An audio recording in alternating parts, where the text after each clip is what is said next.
be talking about the POCSO, and I think one of the questions will get answered in this.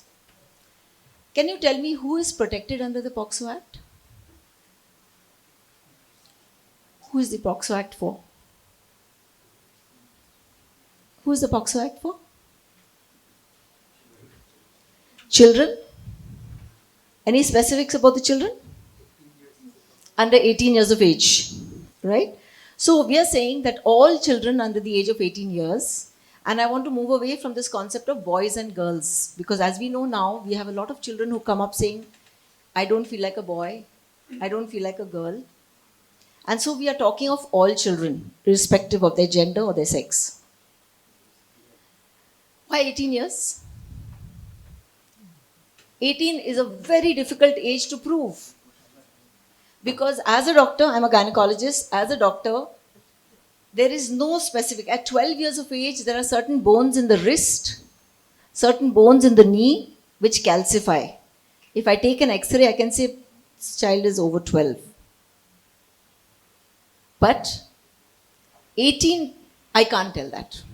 So I will always say 17 to 19. Because I cannot be definite. If you bring me to court and you say, why did you say this person is over 18? I cannot say it. It's bad in law. But the JJ Act says that if a child is between 17 and 19, you always presume 17, not 19. Because by taking the lower age, you give the child much more support in the system. So, 17 to 19, it's 17. If you have paper, school certificates, you have birth certificates, fine. We all know those can be fudged, right? That is the issue, that if it's fudged, if it's not authenticated, you may worry about the age. Do not take the medical age. In fact, it's very clearly given by Supreme Court. Do not keep doing X-rays of children because it does not prove anything. I can't give you as a doctor, this is exactly over 18 years, 6 months. I can't say that. I will tell you 17 and up till 19. And you will presume 17 because both under the JJB, if the child is an accused or a child in conflict with law, or the child is a victim, in both cases, the law is kinder to this person. So why was 18 chosen anyway? Who decided this age, 18? Anybody? The UN Convention for the Rights of Children in 1989 brought in 18. It is an arbitrary age. The reason they brought in 18 is because there were a large number of child soldiers, both in Africa, in other parts of the country, who were being used at 14, 15, 16, 17. And so they used 18 at the maximum level they could push it. Because if you look in the US, for example, they allow children to drive at 16. And there are so many other countries where they allow them to carry arms at 16, 17. So they said 18 so that the child cannot carry arms till the age of 18. And so because India ratified this in 1992, we have had to take in 18, which is a completely arbitrary number and does not have anything to do with either ossification tests, maturity of the body, or maturity of the mind. A child matures at 22 to 24 years of age, not 18. And so we will take the younger age. So if you look at how the child rights paradigm works out, in child rights, there are 4 aspects that we always look at. The first thing is the right to survival. The second is the right to development. So in survival, hurting a child, beating a child, not giving a child food. Right to development is education, nourishing food, a caring atmosphere. The right to protection, under which POCSO comes in. So each child has the right to be protected. And that is why the presumption of guilt comes in, because if you have, as you also said, sir, if a child accuses an adult, and sexual abuse is always a private crime, it is a secret crime. Nobody is sexually abusing a child in front of others. It is done in private. So the only word is the word of the child against the adult. And the child does not have either the mental capacity or the emotional ability to speak out and give clarity. And which is why POCSO also had the idea that you have to give the special court has to give their answer within 1 year, and then they give a loophole saying as far as possible. So everybody chases that as far as possible. But it is infinitely better than 376, 375, which I have come in when we were doing cases in 2000 and earlier, which have gone on for 10, 12 years. And as we know, that the accused uses the ability to constantly adjourn and adjourn and adjourn and delay the proceedings till the child is so old that they don't want to come to court anymore. And finally, the right to participation. And this is lost. This is completely lost in our entire treatment of children because we do not let them participate. So what are the special features of the POCSO Act? Can anyone tell me how is POCSO Act different from 375, 376, 377? Anybody? Child is mentioned, yes, very clearly, child under 18. Yes. Very good. Anything else? Anything else? Because 375, 376, 377 was anybody. Could be an adult, could be a child, the age was not important, right? So what is important in POCSO? What comes in here? For the first time, they shifted away from the perpetrator being male. 375, 376, 377 is peno-vaginal, peno-anal. The penis is the perpetrator. But we do know that women are perpetrators too. We know that boys can be victims too, whereas in these cases, other than 377, 376, 375 always talked of women as laborers. So the first thing in POCSO which came in was it is gender neutral. The perpetrator can be any gender, that is male, female, trans, and the child can be male, female, trans. And why I'm mentioning trans very, very importantly is you will find that specifically among boys more than among girls, when a boy is not sure of their gender, and all of us know somebody among our family or in our outer circle, a boy who is a little different, and as they grow, they may ultimately end up saying, I'm trans. I actually feel like a girl. I don't feel like a boy. Now, this sexual confusion which arises in some children because of gender confusion makes them more likely to get abused because they're confused about who they are. And perpetrators are psychologists. And with all due respect to any psychologist over here, a perpetrator is a very smart psychologist who watches children and traps them. Very rarely will you get a chance abuse. In a market, I had one girl who came and told me she was on a school visit. They were all, school trip was going in the train.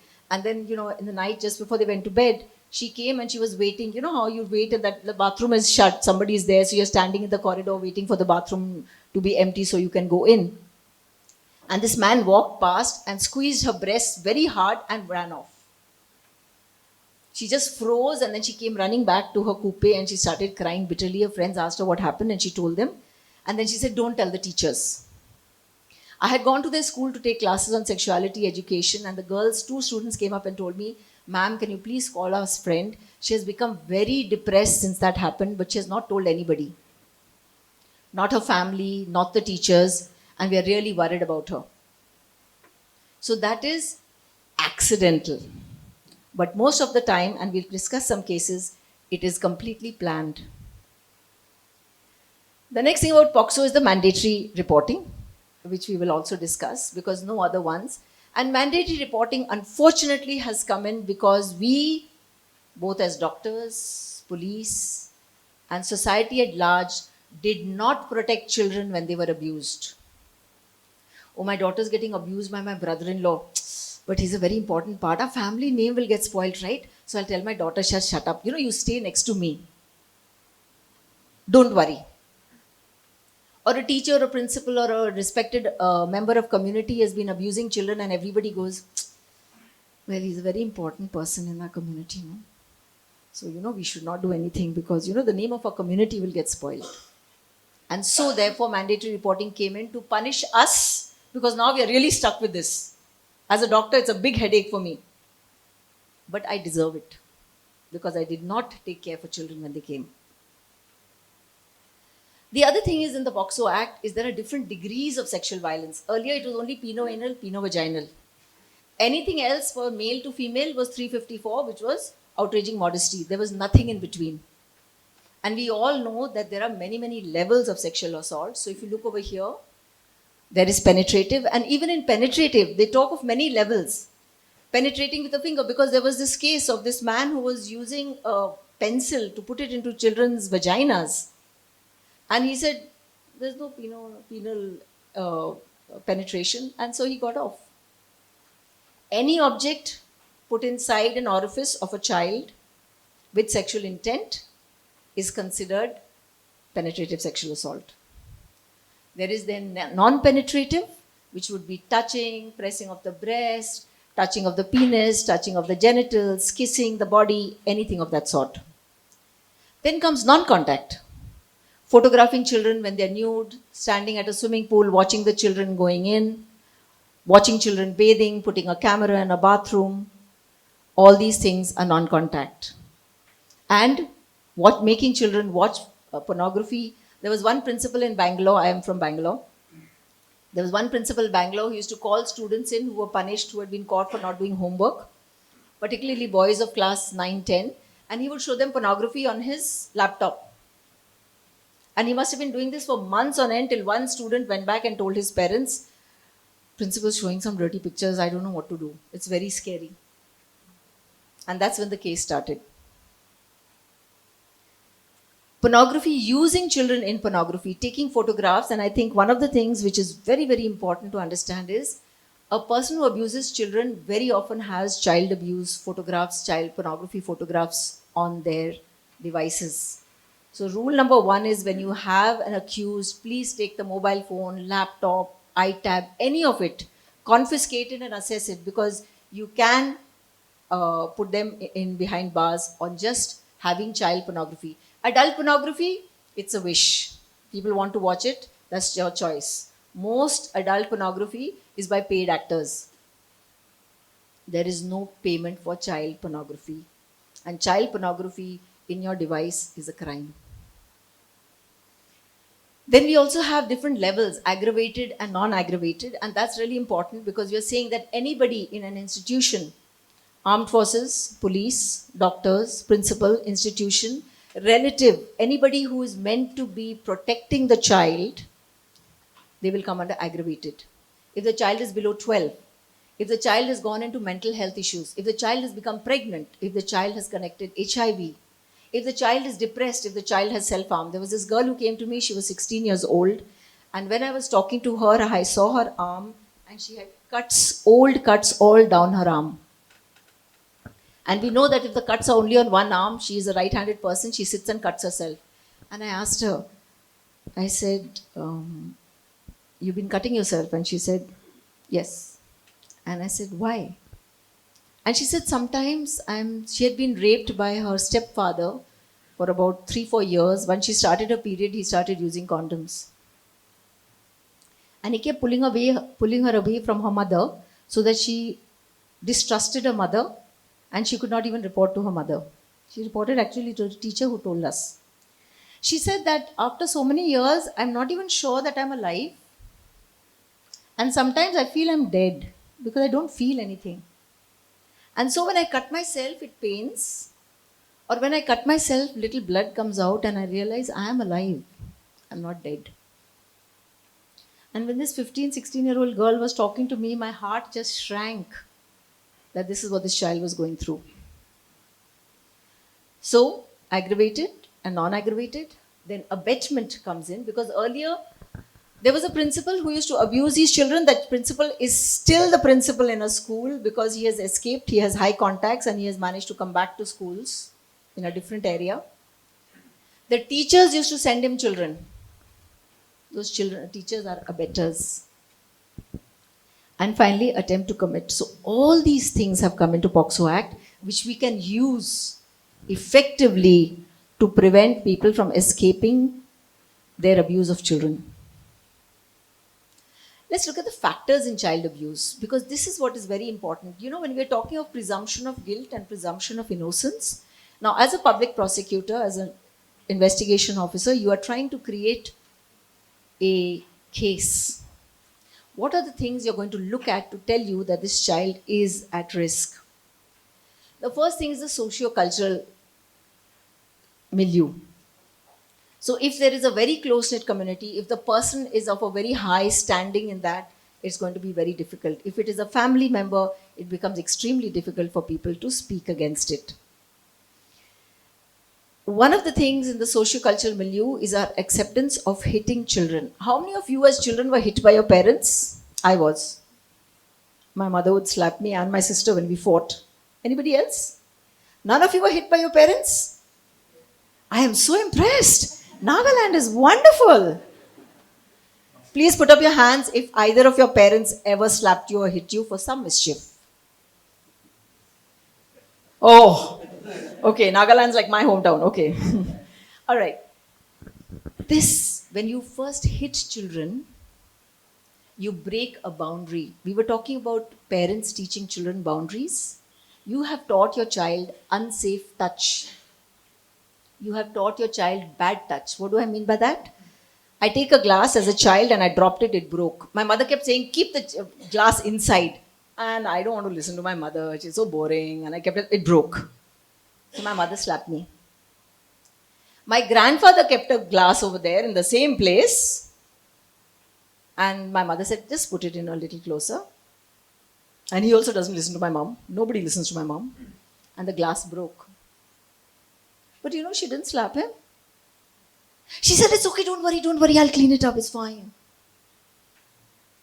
And so I learnt that when people are powerful and they hurt you, you can't fight back. So tomorrow when my principal abuses me, or my boyfriend abuses me, I have already learnt in my house that older people, more powerful people, have the right to hurt you.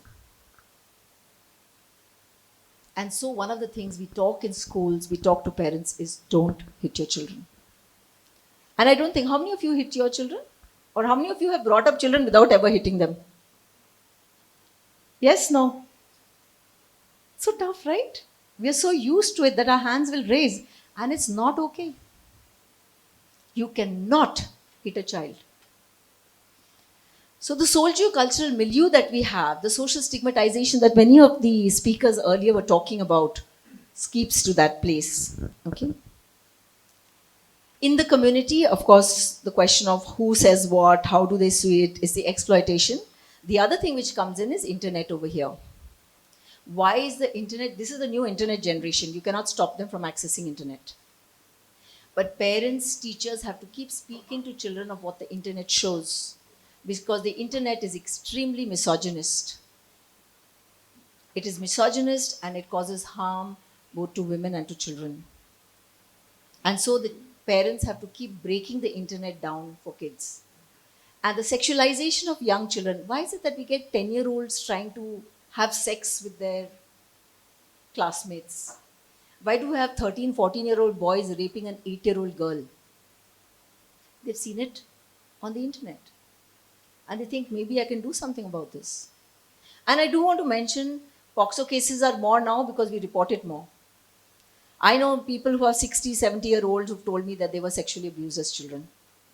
So it's not that it didn't happen earlier, but the sort of stimulation that the children are getting now increases sexualization, makes them feel like having sexual urges where they don't even understand what a sexual urge is. Finally, in family relationships, what we have found is in broken families, where the parents have, one of the parents has died, the parents are separated. If the children are exposed to intimate partner violence, if there's domestic violence in the house, so your domestic violence and alcohol abuse also feeds into child abuse. And finally, in the child, if the child is unwanted, one of the things we keep saying is parents don't have time for the children. When you ask the parents, did you really want to have the child? I'm a gynecologist. I ask them, did you want to have this child? They go, accident. I'm like, wow, an entire human being arose because you had an accident? But the child is an accident. And so the parents are not committed to that child. They didn't want to have the child. So where is your commitment to the child when it was something you didn't want? And there, MTP helps. The reason in a lot of European cities sexual abuse has reduced was because unwanted pregnancy is reduced. A woman has 8, 9, 10 children. She doesn't want the children, but she doesn't know. She's not been taught contraception. She's not allowed by her family to go for contraception. She has children. She has no mental capacity to take care of, and the father. So let's go to a story and we will discuss how do we follow this pathway. So Lily is 3.5 years old. She stays in a small hutment colony near a construction site. Her parents are daily wage laborers. After dinner, she went out to the toilet behind their hut. Her mother was busy cleaning dishes, did not realize till an hour later that Lily had not returned. She and her husband immediately went out to search for her and found her lying semi-conscious on the ground. Her underwear was thrown to one side and she had blood over her genitals. They rushed with Lily to the health center. Now, where will this child meet the system? So what we are going to look at is how do children come into the system? Where will this child go now?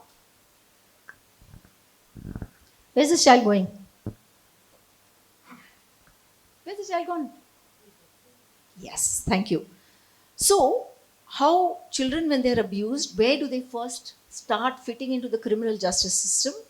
Very often, they will go and talk to family members, and the parents will hear and they'll call the family members together and say, see what happened, what do I do? Or they may go to the village council and say, this is what happened to my daughter, this is what happened to my son, what do I do? They may go to the government healthcare center like this Lily has come, or they may go to a private doctor. They will not come right now to a psychologist, to the police station, or to a private lawyer. That will happen. If the child is in school and has been molested in school, the parents find out, they may go to a lawyer first, or they may go to a police station, or the school headmaster. So here they've gone to the private doctor. Now, when this child comes into the system of having met a government doctor, how does the doctor proceed? Anybody? What should the doctor do? Anybody? Yes? Where are the doctors? Can I have the hands up and show of the doctors here? Don't be scared. I won't ask you to answer any questions. I was in medical college. I was terrified. I used to sit in the back bench, exactly like the doctors here. Okay. Yes, doctors, what would you do if this child comes to you? It's just speak out, because if you really knew everything about POCSO, my coming here was a waste of time. I spent 9 hours in a car coming from Shillong to here. I reached at 9:30 at night. And I do it because I care. And so I'm going to ask you this question. What would you do for this girl? Use the voice to die. Sorry? Doctors. Yes. The commissioner secretary is here with us. Oh, don't worry about that, okay? That's very scary. Don't say that. They'll get more scared, okay? See, the thing is, we don't know. I did my MBBS, I did my MD in gynecology, and I had no idea how to examine or write notes on a sexual assault victim. I had no idea. I think 20 years after finished gynae, when I got involved in cases of sexual abuse, is when I started reading up and getting trained, and that's when I learned. I had no idea. Okay? So what would you do? Anybody? Just take a guess. It's fine. It's okay to be wrong. You know that? It's all right. Take care of the physical aspect of the child? Yes, because the first thing is the child is your patient. As a doctor, therapy comes first. The medical legal system comes second. The child is coming semi-unconscious, the child is hurt, the child is bleeding. I need to take care of the child and I need to take care of the parents. One mother had come to me, her 6-year-old daughter was molested by the neighbor. She had 2 elder sons who were, I think, 13, 14, and this girl was born and she was 6. And when the child started going to full day school when she was 5 years old, the mother decided to work because the husband used to work as a welder, and both the parents wanted to give their children a good education, and that was not possible on one salary. So this lady started working. And of course, from her house, her mother-in-law and people said, you should look after your children. Why are you working? And she said, I come back by 4:35 when my daughter comes home. I'm there at home when the kids are there and I leave with them. But in this case, she got a little late because the bus was late and this child had been molested by the neighbor. So when they came into my OPD, the child sat down and I started asking her questions as to what happened. And when she started saying, he pulled down my pants and he put his finger in my vagina, and she said, he put my finger, he did dirty things. You know how they talk? They'll say they did a dirty thing. The mother started bursting into tears and started crying. And the child got very scared and she looked at the mother because the mother started sobbing. And I said, your mother's not crying because you did something wrong. Your mother's crying because you got hurt. It's okay. Because children don't want to upset their parents. And a lot of the times, sexual abuse is not reported because the child thinks, if I tell my mother that her brother is doing this to me, or if I tell my father that his friend who he trusts totally and absolutely is doing this to me, my parents will be shattered. And they will be upset. And so they don't tell. So it's very important when a child of sexual assault comes in that you reassure the parents that they're fine. One of the typical things we talk about is parents don't care about their children. I don't think so. They do. But a lot of the time they don't have the mind space to do it because they're busy with work and adults and other sort of things that they have to do. So please give respect to the parents and understand their trauma, because for a parent to know that my child was abused and I did not protect my child is devastating. So, the point is, this is the standard way we look at sexual abuse cases. You have to report it. You have to interview the child. You have to file an FIR, so you have to send the knowledge to the police station. You have to do a medical examination. You have to do any medical procedure if needed. For in this case of this child, they had to clean the injuries and wipe them up. Then there is the arrest or remand of the accused, which will occur on the FIR. A support person is to be assigned. Do you have support persons for your cases? Do you have? How many support persons do you have in Nagaland? I believe the Department of Social Welfare is not there. Where do the support persons come from? Anybody? Where do the support persons come from? Do you have support persons designated? Child Protect? No, not the Child Protection Unit. So the Child DCPU, the District Child Protection Unit, are the unit of a psychologist, social worker who will work with the child. But either the NGO or someone is designated a support person. They have to give in their, a form to CWC, and then only they can be support person. A support person has to be designated. Because the support person, so in Bangalore with the organization I work with called Enfold, we have support persons who are designated by CWC. So each case has a support person. And the support person gets called at 12 at night from the mother saying, I want to commit suicide because today I got these people came and they started harassing me and shouting at me and saying, take back the case. And the support person calls the police station and says, can you please go there because the person is out on bail. The support person is the one who helps them get their compensation. The support person is the one who gives them emotional safety, gives them emotional support. A support person is very important. If you're working on a case, find out where's your support person, who's the support person. You need to have that. And then the investigation proceeds. So the investigation will be in terms of evidence. Now let's look at the filing of the charge sheet. Now, in this case, you're not doing the reporting, you're not doing an interview, you're not filing an FIR, you are only looking at medical examination and medical procedure. Because this is an emergency case, this is for the doctors, right? So in the beginning, all you're doing is taking care of this child. Arrest, investigation, filing of charge sheet, everything is afterwards. So in this case, when a child comes hurt, you first take care of the child. Now, it is very important to collect evidence at the same time also. And here I want to tell you of a case in Orissa which had occurred, where this child went out in the night to the toilet and didn't come back. So in the morning, so the mother didn't know when the child went out, around 5 in the morning when the mother went to the bathroom, she saw the child frothing at the mouth, lying just outside the toilet. And so they realized that the child had been bitten by a snake. So they immediately picked up the child, went to the closest primary health center where they checked that the child was still unconscious, and they transferred the child to the district hospital. In the district hospital, because the doctors were smart, they started putting the IV line, they started taking care of the kid, and when they put the catheter in to check, they found that the vagina was torn, and that's when they realized this was not snake bite, it was sexual assault. So, any case of an unconscious child coming to you, please have a high index of suspicion. Do the complete examination.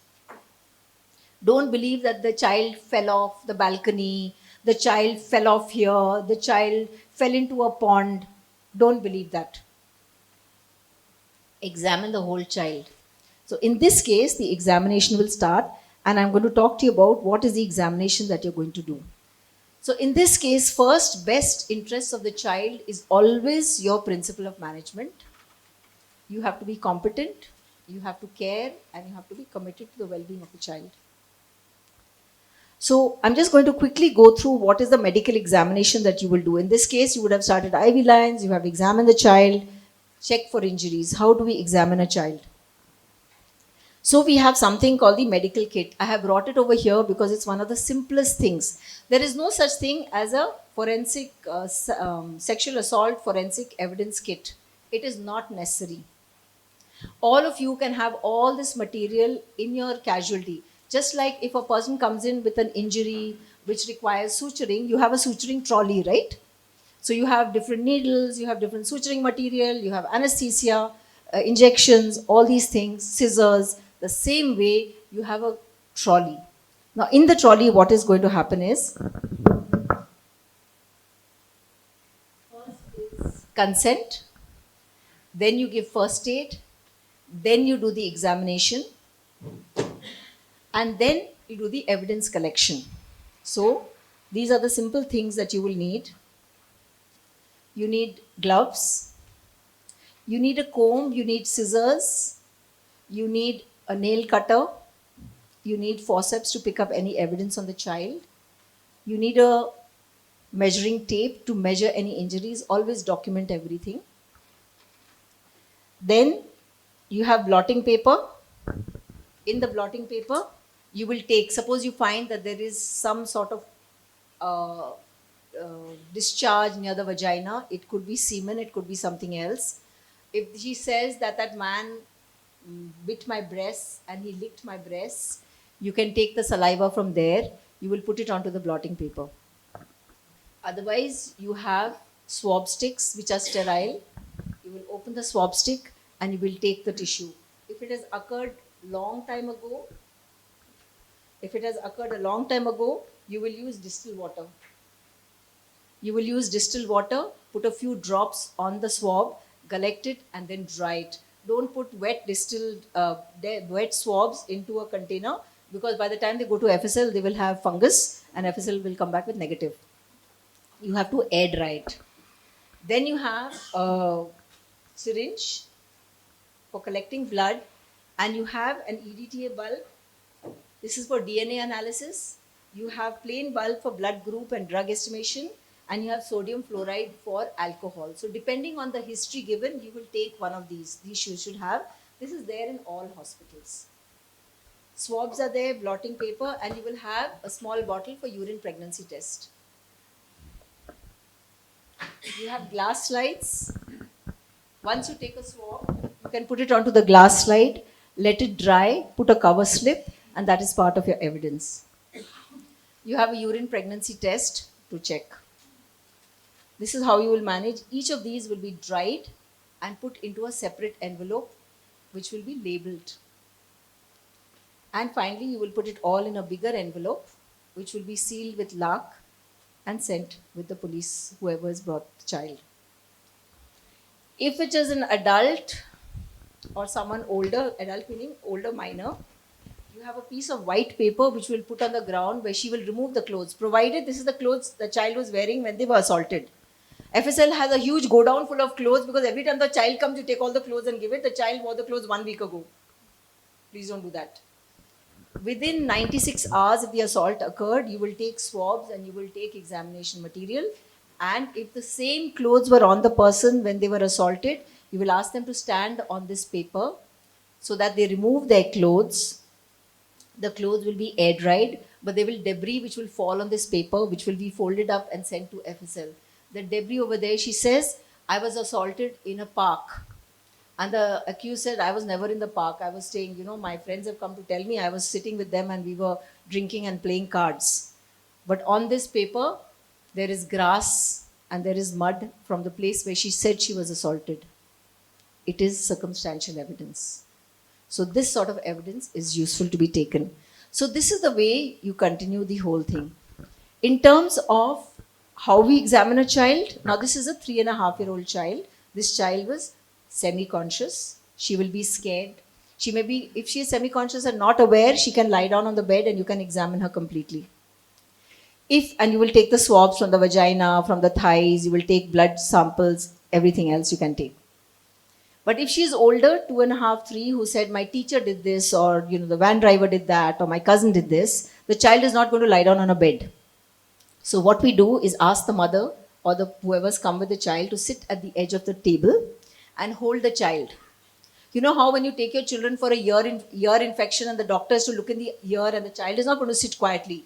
You hold the child like this on your lap and you just hold the head so the doctor can look into the eyes or the ears. So the same way, you make the child sit on the mother's lap, ask the mother to remove the clothes. Don't ask your nurses to remove the clothes. It's panicky.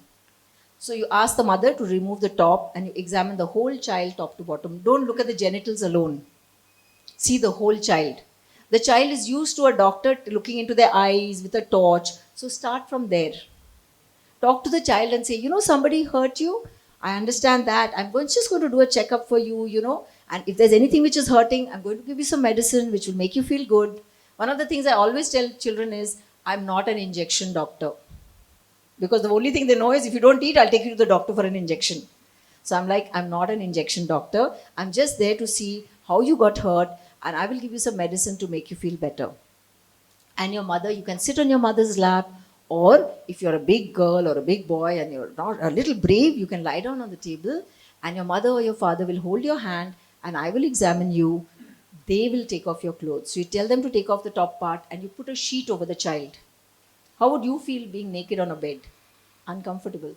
So you use a covering sheet and see the top part of the child. Then you shift the sheet to the upper part of the body and ask the parent to remove the pants and examine the child completely. The courtesy you give to the child is actually making the child feel more comfortable and trusting you. So this is how you will do it. Now let's look at the second story. Any questions so far? Any doubts? Any questions? Okay. So everything over here is something which is available in every casualty. There is nothing which is rocket science. The only thing which is not here is an FDA card for the DNA. So if you need that for any reason, like you've taken a swab of blood from the genitals and the blood is not the child's, it may be another person's, then you would have to do a DNA testing. You can do that later. Now let's look at a second story. So in that case with Lily, what happened was the examination was done, the child was stabilized, all the evidence was collected, it was sealed and given over to the PO. The medical report was given immediately. The medical report is on this. Ministry of Health and Family Welfare Guidelines has this 11-page document. When we all look at it, doctors hate documents. I'm sure police also hate it, but you just have a lot in your lives. Judges and prosecutors love documents. The more the document, the better. 5,000 pages really works for everybody. But doctors hate documents. But if you practice this 3-4 times, you can do it in 10 minutes flat. It has every question, starting from consent, what exactly happened, the narrative, were you given alcohol, were you given anything to drink, where did it happen, how many times, particularly for a small child. If sexual assault has occurred many, many times, we don't say, what happened? Because the child cannot remember, 6, 7, 8-year-old child. So you say the first time it happened, what happened, where did it happen, get a detail. The last time it happened, where did it happen, how did it happen? Because it's easier for a child to remember that. And the last time when you ask that, it becomes easy because you know, is it more than 96 hours? Should I collect specimens or not? Please don't collect specimens to send it for FSL, which will give you the reports after 6 months, delaying the charge sheet, during which time the accused has got bail. So as doctors, please take evidence carefully. There was this boy who had come to me once, and he said that he was playing with his ball and he went and the ball went into the neighbor's house. So he went inside and it was a PG for men. And the one young man said, "What are you doing over here?" He said, "No, my ball is coming here." He said, "Oh, yeah, ball is here." And he took the boy inside. He pulled down his pants and he pushed his penis into the mouth of the child. The child tried to struggle, so he held his hair really tight. And then finally, the child managed to push himself away and ran out. The child came home and just sat down quietly in one corner of the house. And the mother said, "What happened? You finished playing?" He said, "Yes." Then she put out dinner and she called him and he was very quiet. And he came and he sat down and he put food in his mouth and he vomited. So she said, "What happened?" He says, my throat is paining. So she said, "Okay, then you have some curd rice." So he had a bite of that and he vomited again. Then he started crying. So the father said, "Oh, I think he must be getting fever, let him sleep." So he slept. In the morning he got up, she gave him milk, he vomited again. She gave him breakfast, he vomited again. So they went to the hospital. In the doctor said, "What happened is vomiting." So the doctor gave some anti-vomiting medicine and sent them back. The child came home, they gave the anti-vomiting medicine, the child vomited again. Finally, the child was crying, fell asleep. Then in the evening, the child got up again, they tried to feed the kid and the kid was vomiting and the mother said, "No, we have to go back." They went to the doctor and the doctor said, "Oh, he's not had any food since yesterday. We'll have to put an IV line." The moment the child saw the injection, he started crying and said, "Actually, I don't want an injection. This is what happened to me." So the mother came to me for the medical examination. They went to the police and the police brought them for the medical examination. I got the history from the mother and I got the history from the boy. He was 7 years old and extremely articulate. So in this case, because it was oral sexual assault, what I did, first of all, I wrote in my findings, child has vomited many times, washed his mouth, eaten food. So if there is no evidence, there is a reason why. Tomorrow when the FSL comes back and says nothing was found, so I took the swabs and I took the buccal thing. So in oral, we normally take it and we take behind the last tooth because that's where the fluid collects. If there's any seminal fluid or there anything, it'll collect in the back of the mouth. So you collect it from there. Plus, if there was sexually transmitted disease, that you would collect on this. So for sexually transmitted disease, I took a gram stain and I took a swab, but I also wrote that the child has vomited many, many times, washed his mouth out many, many times because the poor kid was feeling so dirty about it. And therefore, there was a very high possibility that I will not get any evidence. I did not do a genital examination because I was very clear in my history. I said, "Did he touch your clothes? Did he take off your clothes? Did he take off your pants?" He said, "No." He was very clear. So I wrote in the medical documents, and in that they ask you what all you have collected. And in my examination, I said, this is the history narrated by the child, and therefore genital examination was not done and clothes were not collected. Because tomorrow when I go to court, they will say, "You did not collect the clothes. You did not collect the genital examination." That means you are in cahoots with the parents to put a false case on the accused. Please realize this happens all the time, right? As doctors, how many of you have been to court, by the way, doctors? How many of you have been to court? None of you? Okay. Was it a great experience? The first time I went to court was in 1999, and my friend who's a high court lawyer, I asked her, "What do I do?" I was so scared. But she said, "No, just go there and speak the truth. He'll ask you this, and you tell them this. Don't make stories, okay? You doctors keep talking too much. So you just say, yes, no, this is what I found, this is what I did." So I was very happy I went. The public prosecutor asked me questions. I answered very well. I felt so excited. Then the defense lawyer came and said, "So how much did they pay you?" I'm like, "This is not part of the syllabus." I was like, and the previous day the parents had come because this was 5 years after that case. I had seen the case in 95 and in 99 I was called to court. So the parents had come and said, "Ma'am, that case is coming. Will you come to court?" And I had got permission from the superintendent to go. And they said, "Can we give you money for the auto and all?" And I said, no, that's not necessary. I will come. So I had come. So I thought they were asking about auto fare. I said, no, I didn't take auto fare. And the defense lawyer, "Don't talk nonsense, madam. See, she has taken money." And I was like, I kept looking at the guy. He said, "How much money have you taken? How have you taken for this false case and all that?" And I'm looking at the judge, and the judge is looking over my head at some distant view. I'm like, what do I do? And then I realized that's why doctors are so scared. When I ask them, they say, when we go there, we have character assassination. There was a very high profile case I was, involved in, where I was one of the main people who had found out that the child had been sexually assaulted by her father, sodomized from the age of 2.5. The medical report showed that her anus was the size of a person who is regularly having anal sex, a 3.5-year-old child. That document was never brought into the case. But I had been working in St. John's for 20 years, and in 20 years, every patient who had died in my unit, they brought it all up.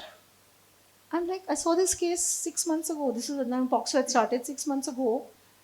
The defense attorney, this patient died in your thing. I said, yeah, she came. She was a very serious patient from Dharmapuri who had come, and she had come with this case. So you are doing all these things. I'm like, huh? A case was put. I said, yeah, case was put on the hospital because the family had put a case against the hospital saying the emergency care had not been taken and the patient died. And since I was the doctor under whose unit it was, my name was also in that. So every single case in the hospital of anything, of medical neglect, of death of a patient, anywhere where the family had put a name, every single case I was asked on. I was interrogated for 3 hours, and the next day they called me again for another 3 hours for something which had nothing to do with the sexual assault. And so if the judges don't stop this questioning, doctors will not come. They will not come. Every doctor is like, oh, child sexual assault cases come. It's 3:30. I'm getting off duty at 4 o'clock. I'm going to run and let somebody else take it. And this is a system which I think needs a lot of working out. Let's look at Ravi's story. Ravi is 6 years old, in class 1. His parents are both civil engineers. His mother stopped working after he was born to take care of him. But his father lost his job during COVID, and they are facing severe financial issues, managing on loans from the extended family who live nearby. His father gets angry easily and his parents fight a lot, and Ravi has started going to his uncle's house in the next road after school to avoid the scenes at home. His uncle would spend time with him, give him sweets, admire his teacher's star performance remarks. Ravi enjoyed being there and playing with his cousins. Over the last month, his uncle started calling him into his bedroom and making him sit on his lap. Then he would take off his pants and make Ravi touch his genitals. Now he is making him do things which is painful and scary for Ravi. When he leaves the house, his uncle smiles, gives him sweets and says, "See you tomorrow, okay?" And Ravi nods and leaves for his home. This is called grooming. Grooming is where the perpetrator knows his child is vulnerable because the parents are in a financial. This uncle had been giving money to his brother, who was the father of this child, to help support them. In this case, who's going to complain? How will this child come into your system? Because when these child come in, they're going to keep quiet. This is the large majority of cases. For every 100 children who are abused, only 12 will speak to somebody. That is a friend or someone. Out of those, only 3 will come to a police station or to a doctor. And out of that 3, as we heard, the conviction rate is 12 to 14%. So the fear of being disbelieved. The child feels, this is my uncle. And one of the things I wanted to talk to you about is good touch and bad touch. Don't get confused. There is no good touch and bad touch anymore. We call it safe and unsafe touch. Because if it's a good touch, my uncle is a very good person. He gives money to my parents. He's so good. But he does some things which make me feel very bad. Now I'm confused. Is he good or bad? But everybody says he's good. So must be I'm bad.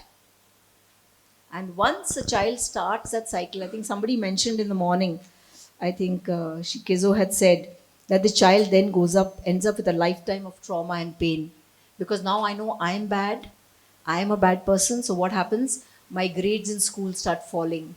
I go to school and I don't feel like talking or taking part in class because I'm this bad person which horrible things are happening to, and I can't tell anyone. And then in a couple of years, one of my friends says, would you like to have a cigarette? And I'm like, I'm a bad person anyway, no? So I'll have a cigarette. Oh, he's giving me weed also. I'm a bad person, right? So let me take weed. And then I'm going down a slippery slope. So when we talk to children, we tell them, if someone touches you in a way you don't like, it's their fault, never yours. And now we call it safe and unsafe touch. Safe touch, my grandmother hugs me, my father kisses me, my mother gives me a hug or puts her arm around me when we sleep. My cousins, we all sit together and we laugh and giggle and all. I feel safe. Uncle who comes and makes me sit on his lap, not safe. My teacher pulling my ear like this, definitely not safe. The school boys in my class who come into the bathrooms and try to trouble me, not safe. Not safe, I'm not at fault. It's somebody else. So for children, they feel they will be blamed. When a child comes home, when your child comes home from school and says, I failed, or my teacher scolded me, what do you say? What will you say? What did you do? We first blame the child. So they're so used to it. Now, if I tell them sexually assaulted or something, they're definitely going to tell me, what did you do? And I don't know what I did. So I'm not going to speak. They fear breaking up the family and fear threats by the abuser. In this case, the child kept on doing this till he was 16 years old. This child actually reported bleeding while passing motion. And he was taken umpteen times to doctors who never asked him even once, is someone touching you in a way you don't like? They kept saying, oh, you must drink more water. You're constipated. He's got piles. A high index of suspicion from doctors is very, very important if a child comes with recurrent complaints. And the child is confused and ignorant. I don't know what sex is. I don't know what this is. I don't know why he's doing this stuff. I have no idea. Where will this child meet the system? In this case, the child didn't meet the system. They were adults. He was abused by this uncle from the age of 6 to 16. And finally, I think the father died or something, and the mother went back to her maternal home. And that's when the child spoke about what had been happening to him all these years. So again, the child meets the system through the family members, village councils. These are the people we have to speak to say, if a child is behaving abnormally, whether it's drugs or whether it's abuse, find out, take the child to somebody. This child may come to a government health center, in this case to private doctors who kept treating the child for constipation, for bleeding rectum, never noticing that the uncle was sodomizing the child. Or a psychologist, behavioral issues. You know, my son is so rude, he throws things, he gets angry. For little things, he smashes up things, he keeps hitting his younger brother. So I take him to a psychologist, and the psychologist tells me that the child is being abused in school by his teacher, and he doesn't know how to express it, so he takes his anger out on my glass dishes. To a police station, to a private lawyer, or sometimes a school headmaster. So these are the places we need to talk about child sexual abuse in schools, in hospitals, for psychologists, and in the village community centers. In Bangalore, the police have got what is called Crime Prevention Week in December, because that's the time when the exams are over and they're mainly annual day functions and, sports day and all. They go to all the classes, and from class 6 onwards, the police come, and sometimes they take some people from other NGOs, child rights NGOs, and they talk about POCSO, they talk about sexual assault, they talk about whom they can come to talk to, they talk about the systems that are available to protect children. And it is for 2 reasons. One, to tell a boy that if you run away with a girl under 18, you will end up caught. And the other, please keep your love for a little longer till she becomes 18. And otherwise, to tell children that if somebody is doing something which is uncomfortable, tell somebody, call Childline. In this case again, with Ravi, when he finally spoke about it, it was reported, there was an interview, but there was no filing of FIR because the parents shut it down. There was no medical examination, no procedure. Nothing happened for this child, which is almost 88% of all children who are abused. So, how do we interview a child who has been assaulted? I normally use some pictures because it's very difficult. First, we take consent. Who gives consent for a child to be interviewed and examined? Who will give consent? Sorry? Parents. So the parents or the guardian will give consent if the child is under 12 years. If a child is over 12 years of age, they will give consent for themselves for any non-invasive procedure. For medical examination, for an interview, the child gives consent for themselves if they are over 12 years of age. If you have to do some suturing or you have to do an MTP on the child, then the guardian's signature is important, otherwise not. If the child is a found child, you found the child at a bus stop, the child seems to have been molested or beaten up, physically abused, You will take the child to the hospital. The police person cannot give consent. Even the NGO going with the child cannot give consent for examination. If the doctor feels examination is needed, but there is nobody from the child's family, the child is a found child, two options are there. In your hospital, you have to have a committee, which will be a medical superintendent, an RMO or a CMO, who will give consent for the child, saying this child needs medical care and examination, so it may be given. If the child refuses, what do? Doctors? The child says, no, I don't want examination. What will you do? Doctors? Police, lawyers, what can the doctor do? Child says, no, you can't do anything. I'm 14 years old. The child is 14, found somewhere. This is a girl you found somewhere on the road. Someone reported this girl was saying, you brought her to the hospital. Police have brought her. And she says, no, I don't want a medical examination. What will you do? Hello? You have to be examined, otherwise he'll put you in jail. Can I do that?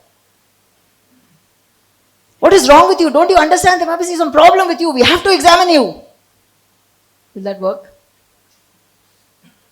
You take informed refusal.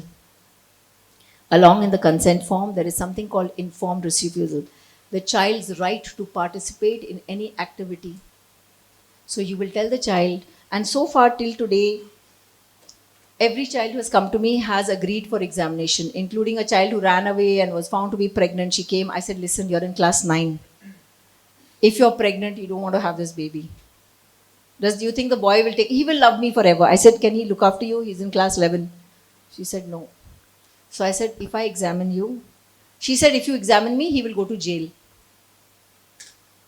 So I said, there are ways we can avoid it. When you go to the judge, you will tell the judge that he knew about it and he's going, and he was also 17, so he's going to the JJB.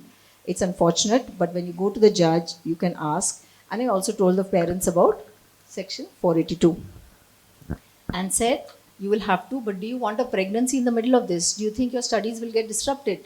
So finally she agreed for a medical examination. She was pregnant, she underwent an MTP, and the boy came out after 2 years, continued studies, and they came and met me 7 years afterwards, where she had finished her BA and she was working and they were planning to get married. This is one lucky story. There are not so many like that, but it is possible to talk. But if she had refused, there is no way as a doctor I can ever examine a patient against their wish. That is sexual assault. Section 41 notwithstanding. You cannot examine any patient, even a child, without their consent. So under 12 years, parents or guardians have to give. Over 12 years, the child will give their consent. And if it's an invasive procedure for MTP or a surgery, then the guardian has to be given. Now, if this child is 16 years old, she is an abandoned child, she is pregnant, she will go into the state home and the superintendent or the CWC will give me permission to do an MTP on her or do a medical examination with her full consent. If she says, no, I want to continue this pregnancy, nobody in the world can terminate. So the interview format that we have for the children, I'm not going to go in it because your lunch is getting delayed. So I will just quickly run through introduction and consent, rapport building, information gathering, either from the attender, the parent who's brought the child, the child's history. Do the medical examination, very, very important to debrief. So debrief the child. The first thing the parents and the child want to know, am I okay? And you say, you know what, with this Lily child, what they did, they told the parents, she's fine. She's got a little tears in the vagina, but she will heal. We will give medicines and she will be fine. In the girl who was pregnant and went for termination, you will go back to school, you will go back to college, you can continue your life, you can get married later on. Nobody will ever know this happened to you. That reassurance is very, very important. And of course you give it. So I'm not going to go through these because these are things that we would like to do. This is what I follow in these cases. That is the guidelines and protocol, medico-legal. That's what's here. Please read the forms. They are wonderful. They are available online. It's called the guidelines and protocols. So the medico-legal care. This is the MOHFW guidelines. It looks scary, but you will find it's excellent. Plus in the last, there is age estimation. and there is what are you sending for FSL. And at the bottom, there is one thing very important written. A copy of this medical report has to be given to the child's family. As soon as it's written, you have to give it. We don't give it, right? We say, no, police will take it. Give it to the police will take it. So you're taking a medical report of the child's assault, and this will be filed in the charge sheet, so it will be given to the accused lawyer, and the defense lawyer will be able to look through this whole thing and take out 500 points to refute it. But you're not giving this report to the child's family. Why? You hate the child so much? You have to give one copy to the child, and you have to give one copy to the police. One copy goes to FSL, because for them, if they know the entire history and the details of the examination, it's easier for them to give a correct report. Like in one case, like at the last page, there is something called what have you sent to FSL. The child had been assaulted. The chaddi was sent for FSL. So they had written on that for examination for semen. There was also blood stains on the chaddi.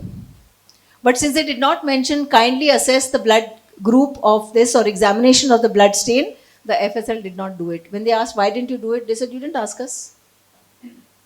Please do a complete assessment. It is the IO's job also to check all the evidence collected by the doctor and see that it is all noted down in this, so that whatever has to be seen can be done. It will prevent FSL reports coming back negative. I use these pictures for children when they are less than 9 years of age. Is this you? Or is this you? So the girl will say, no, this is me. Okay. And the perpetrator, the person who did this to you, was it like this or was it like this? Oh, like this. Okay. Then what did you do? What, can you tell me what he did? She says, yes. I'm not sure. Yeah. I said, can you tell me on this picture what he used to touch you? She said, he used this part. He used this part and he used this part to touch me over here. And so these are anatomic diagrams and they are admissible in court. I have given these reports many times. I write the FIR number, the name, and I say, these are the places where the child was told. She's 6-7 years. She has no idea of the parts. She'll say dirty place, susu place, chichi place. She will say flower. She will say something. She will say he did dirty things. In this anatomic diagrams, I know exactly what has happened. She gives me it. I write it down over there and I make a copy and I give this with the report. And I have been cross-examined on this in court also. And I have been able to say, yes, she said these were the parts which were touched. It helped in evidence. So in evidence, one is the direct victim's testimony. This is for the police and for the public prosecutors. Eyewitnesses, as we know, very few. But there was a case where the stepfather came back and assaulted his 16-year-old stepdaughter. The mother and daughter were here. He had another family in Kerala. So he came once and assaulted the child. And when he was going out, the neighbor's daughter, who was a good friend of his daughter, had come inside and he tried to catch her because she saw him and started running. And he tried to catch her and he pulled her dress and it tore, but she managed to run away. The mother told the police this and the police never bothered to ask the family next door. In fact, the neighboring lady was very sorry for this lady. She said, yes, we will come and say that he came and he tore her dress. We've kept the dress, it's torn, that he attacked her. The police said, no, madam, the phone number that you have given, mobile number is in Kerala only. That means he was not here. It's a false case. So, eyewitnesses, very important. When we talk of circumstantial evidence, it was a secret crime. But if you have 3 people saying this man went inside the house where the child was alone and then came out, and the child said she was assaulted at that time, those 3 eyewitnesses report is important. Medical, of course, forensic examination, all these things is what you take. Evidence of treatment. When cases of sexual assault which has occurred, like this boy, the boy who was there, he had recurrent bleeding per rectum for years.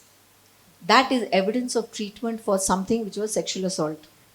A girl who has urine infection, who starts bedwetting, who's gone to a psychologist, the psychologist report is very, very important because they say the child has become moody, the child is not going to school, the child sits and cries, the child has attempted self-harm. These are all building up evidence towards the fact that the child has been sexually abused. And circumstantial, there are internet chat records, evidence of grooming of child. If the accused has given money, One of the accused, this girl I met, she was 19, 20 when she came to me. She had a very bad infection. And when I treated her twice or thrice, she came back with the same vaginal infection. And I said, I'm so sorry, I'm going to ask you a personal question. If you don't want to answer, you just say pass. And I said, have you been abused by anybody sexually? And she said, yes. Why? I said, because this is constant happening because she keeps cleaning herself. She feels so dirty, she keeps washing herself. Her uncle had assaulted her. She said, when we wanted to put a case, the uncle said, your father has borrowed 1 lakh rupees from me. He doesn't want to return the money. That's why he's told you to put this case against me. But that is the grooming. So please be aware when you take evidence. If they say, accused says, I have lent money to the family, that was his process of grooming. Please let me know whenever you want to shut for lunch and I will stop. How many people's stomach is grumbling? Everyone? All right. Okay, we will stop. So collection of evidence I've already done. We're not going to go into that. So these are the forms here. These are the forms which you use. I'm just showing you what the safe kit looks like. There are 3 sets. There is white, pink, blue, yellow, and it goes 1 to the hospital, 1 to the police, 1 to FSL, 1 to the patient. Always mark, doctors, mark all this on it and tell the policeman, I found scratch marks on the back. I found scratch marks on the head. All this you have to write down. Use sterile gloves, do the labeling. These are the swabs. If the person is an older woman and she has been assaulted, you can take clippings of the hair and from the comb. You can use normal saline to take swabs. You can use a scissors. If she says, I scratched the person, you can take cuttings from the nails and you can put it in. You can take blood tests. Medical certificate, doctors, you need to have a structure. Write all things clearly. Please write 2 identifying marks of the person. Write down the details of everything you've seen.